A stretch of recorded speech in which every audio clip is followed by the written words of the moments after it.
ஏய் பாத்து போட. தெரியாம தானே பட்டது. அட்டி நான் யாரும் தெரியாம மேல கை வச்சிட்டல. போடுறேன்டா. பேப்பரை பொறுக்கிறேன். குப்பை பொறுக்கிறவர் இருக்காரு, நீங்க வந்து அவரை இடிச்சிருதுக்காக அவர் உங்க வீட்டுல வந்து திருடுறாருன்னு ஒரு கதை பண்ணிருக்கீங்க இல்லையா? குப்பை பொறுக்கிறவங்க அப்படி கிடையாது, அவங்களுக்கு அது வேலை கிடையாது. அவங்களுக்கு குப்பை பொறுக்கிறது அவங்க வேலை. ஸோ அப்போ இது வந்து சும்மா ஒரு இன்ட்ரெஸ்ட்டுக்காக இருக்கட்டும் நம்ம பண்றோம். ஆனா அது வந்து it is setting up a wrong.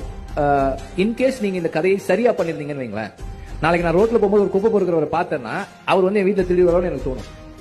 நீங்க சரியா பண்ணிருந்தா அது தோணும்.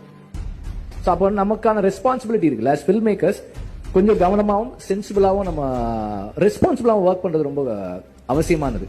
இதை நீங்க வந்து யார் வேணா பண்ணலாம். அந்த பக்கத்து வீட்டில் இருக்கிற ஒரு பணக்கார பையன் கூட இருக்கலாம். அது அவர் குப்பை பொறுக்கிறவராக இருக்கணும். என்ன நம்ம ஸ்டீரியோ டைப் பண்றோம், டைப் காஸ்ட் பண்றோம், which is very very wrong.